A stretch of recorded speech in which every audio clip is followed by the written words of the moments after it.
Bienvenue à toutes et à tous pour ce deuxième volet consacré aux quartz et aux maisons avec le modèle du SORI développé par Jean-Pierre Nicolas. Alors, pour reprendre le fil conducteur de la précédente vidéo, on reprend cette carte mentale qui porte sur les quartz et où il faut avoir à l'esprit que la quartz correspond à l'origine, à la source, au terreau, aux références premières et à tout ce qui peut nourrir l'individu au démarrage pour ensuite initialiser donc un mouvement et un style d'adaptation. Donc si la personne a une quartz sujet importante, eh bien tout effectivement ne peut partir que de lui. Si la personne a une quartz objet dans son thème qui est surinvesti avec de nombreuses planètes dans ce secteur du ciel, tout ne peut partir que de l'objet et que de la rencontre avec un tiers et avec une personne ou avec, je dirais, des connaissances, des références, mais qui partent en tous les cas de l'autre avec un grand A. Lorsque la personne a une quartz relation qui est dominante, eh bien tout ne peut partir que de la relation pour qu'ensuite la personne puisse se réaliser. Dans la quatrième partie du ciel, la quartz intégration eh bien, signale que tout ne peut partir que du milieu d'origine. On puise donc sa source, son inspiration, ses références, sa nourriture entre guillemets primaire ou secondaire à partir du milieu d'origine, à partir des systèmes d'un point de vue général. Les maisons sont à entendre, comme je vous l'ai précédemment expliqué, doivent s'entendre en termes de destination, en termes de dynamique vers laquelle l'individu s'exprime, projette, transfère, se manifeste. Donc, si on reprend la logique du SORI, on s'aperçoit qu'il y a 4 triangles. Le triangle sujet, avec la maison 1, 5 et 9, qui là renvoie aux formes d'expression du sujet. Qu'est-ce que la présence de l'autre? Donc ça, on parle de la maison 9. Qu'est-ce que la présence de l'autre? La relation ou le milieu déclenche chez moi et provoque effectivement une réaction, une manifestation, et comment je suis quelque part le vecteur et en positif avec un potentiel de création, comme en négatif le sujet symptôme, soit du milieu, soit de l'autre, soit d'un dysfonctionnement de la relation. Il faut toujours entendre que la quartz et les maisons peuvent être bien intégrées comme mal intégrées. Donc, que m'apporte l'autre, la relation ou le milieu? Comment je peux m'exprimer à travers eux? De quelle fonction suis-je le dépositaire, donc pour le meilleur ou pour le pire? Et que projette sur moi l'autre, la famille ou la relation? À chaque fois, vous reconnaîtrez la 1, la 5 ou la 9. Lorsqu'on prend la logique de la maison objet, là on est sur les maisons qui sont donc en vert, avec la maison 2, la maison 6 et la maison 10. Là on est sur les formes d'expression de l'objet. Comment se manifeste-t-il à moi dans la relation ou dans le milieu? Quelle marque l'autre laisse-t-il avoir? Qu'est-ce que je perçois de lui? De quel transfert et projection est-il le dépositaire?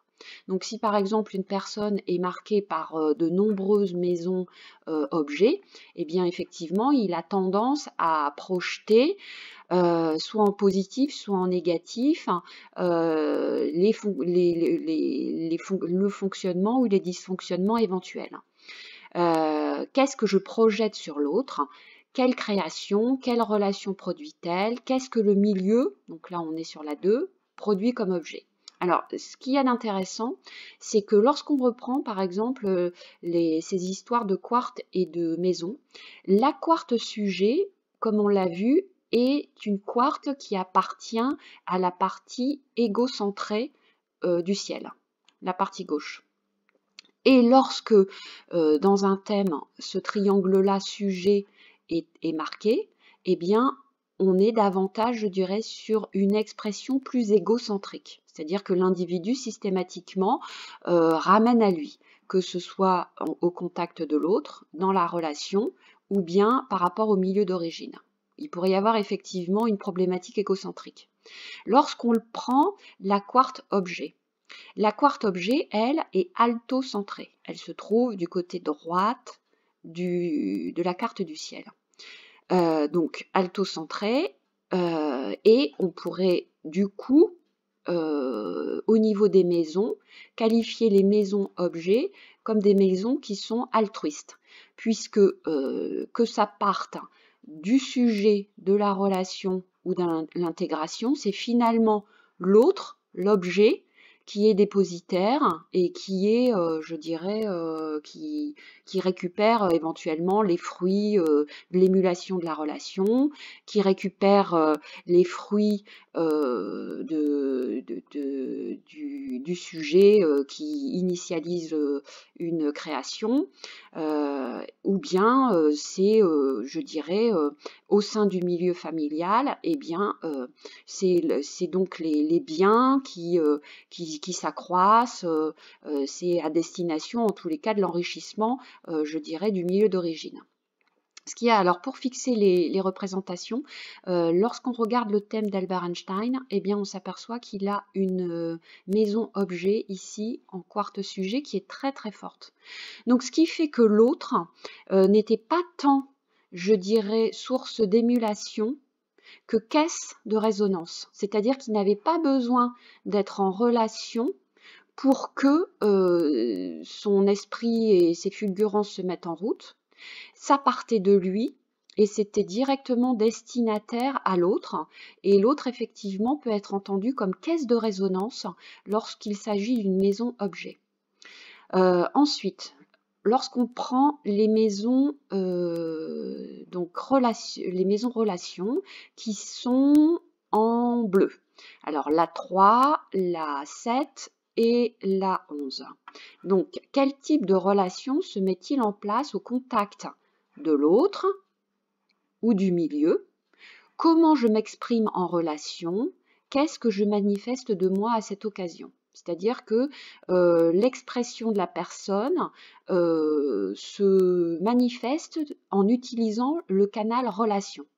C'est dans ces circonstances-là, dans ces situations-là, où la personne est la mieux à même, quelque part, de créer, de s'exprimer, et du coup de laisser sa marque auprès des autres tout le long de sa vie. Ensuite, lorsqu'on prend la maison intégration. Alors, les maisons intégration sont donc les maisons en marron, la 4, la 8 et la 12. Quel type d'univers, de monde, de système émerge-t-il en présence de l'autre? Ça, c'est la 8. Au contact de la relation, ça, c'est la 4. Et de quel univers suis-je le dépositaire, le créateur, au niveau de la 12. Voilà. Alors là, effectivement, c'est maintenant important de pouvoir rentrer dans, je dirais, la spécificité de chaque maison. Donc vous retrouvez les codes couleurs avec le sujet en jaune, les maisons sujets en jaune, les maisons objets qui sont en vert, non ça c'est le vert, oui c'est ça, les maisons objets en vert, et puis les maisons donc intégration qui sont en violet et en bleu, enfin pas en violet, en marron, et les maisons qui sont en code couleur bleu qui correspondent aux maisons relations. Alors, on va démarrer du coup par la 1, on prend le départ et on remonte comme ça dans le sens inverse des aiguilles d'une montre la carte du ciel. Donc la maison 1, les planètes qui s'y trouvent correspondent au moi et à son expression, à la conscience de soi aussi, à ce que, en tous les cas, on a reçu comme premier rôle et première fonction à l'intérieur de son milieu d'origine, comment finalement on a été investi et comment on est reconnu, quelle étiquette en gros on vous colle. Voilà. Et à quel modèle, du coup, on pourra se référer comme participant de son identité. La maison 2, on est davantage dans le domaine des biens matériels, immobiliers, acquisition financière, gestion. J'ai utilisé, je me suis référée pas mal à l'astrologie traditionnelle parce qu'effectivement, on s'aperçoit que ça renvoie quand même bel et bien à ce domaine-là, à ce champ-là de vie. Les gains produits par le travail, l'argent, les investissements, donc on est là-dedans. La maison 3, on est sur les moyens de communication, de déplacement des proches. Là, on suit là encore la logique de l'astro traditionnel. L'entourage immédiat du milieu d'origine. Les premiers apprentissages scolaires, les camarades, les amitiés qui sont issus du milieu d'origine. Lorsqu'on prend la 4, on est dans une maison intégration. Donc là, ça renvoie à la famille, au foyer d'origine ou celui qu'on fonde. En tous les cas, il y a une idée de racine avec ce fond de ciel, d'hérédité et le type de monde, d'univers familial dont je suis issue. Ça correspond aussi à mon mode de fonctionnement dans un système de relations, donc au sein d'un groupe ou au sein d'une famille. Ça renseigne sur la façon dont l'individu fonctionne lorsqu'il est à l'intérieur, je dirais, d'un ensemble, à l'intérieur d'une famille, à l'intérieur d'un système, lorsqu'il est sur une logique systémique. La maison 5 correspond aux activités créatrices et récréatives issues des relations personnelles et donc au rapport qu'on peut avoir, ça c'est l'astro traditionnel, mais c'est vrai que ça se recoupe dans tout ce que j'ai pu voir, avec le rapport qu'on a avec les relations amoureuses, mais également les enfants, les loisirs, les plaisirs, l'art, le jeu, c'est voilà, toutes les activités créatives et récréatives d'un point de vue général. La maison 6, elle, renvoie davantage au quotidien, aux servitudes et petites obligations, ça c'est les références astro-traditionnelles.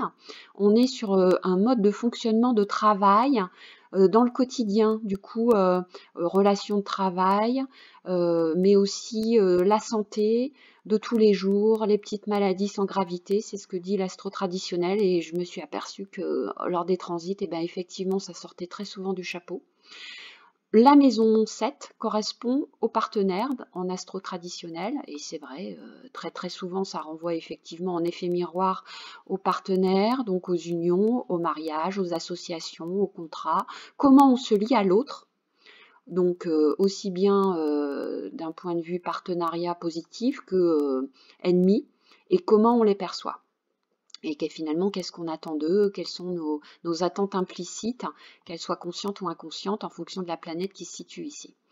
En maison 8, on est sur une symbolique de transformation, mort, renaissance, de crise. Alors ça correspond aussi au bien matériel puisqu'on est sur l'axe 2-8, mais davantage en termes d'héritage puisque ça part de l'autre.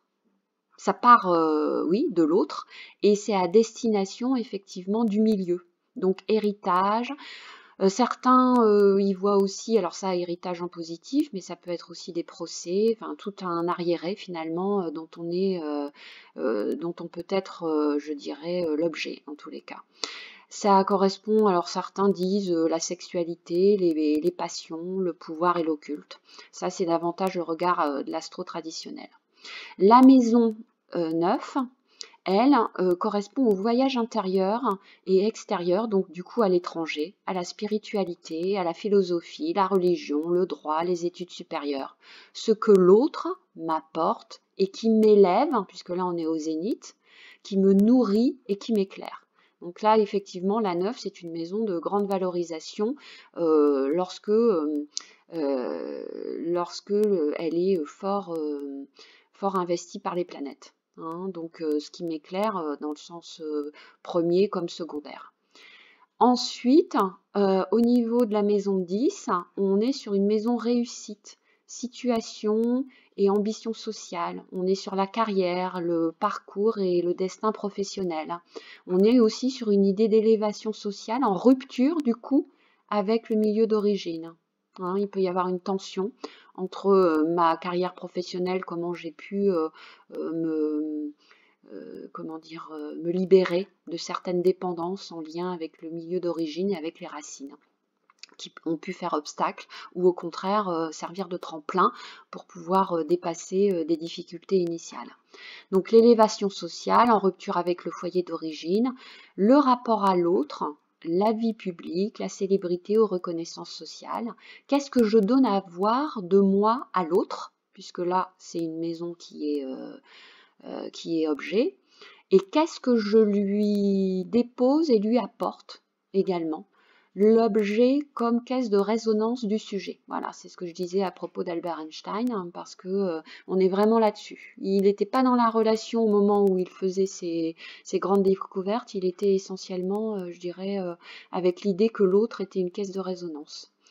Ensuite, la maison 11, là on est sur une notion de créativité, de projet collectif, humanitaire, ma contribution sociale, le mode de relation dont je suis à l'initiative et à l'auteur. Hein, on est sur l'axe 11, 5, qui est un axe de créativité, soit personnel là avec la 5, soit davantage avec une aura sociale concernant la 11. Et ensuite la 12, donc là on est sur le monde intérieur, les grandes crises et les épreuves intérieures, les lieux travaillant le solitaire, la solitude, le méditatif et l'existentiel, avec ces histoires de monastères, de prisons, d'hôpitaux et de maladies graves dont parle l'astrologie traditionnelle.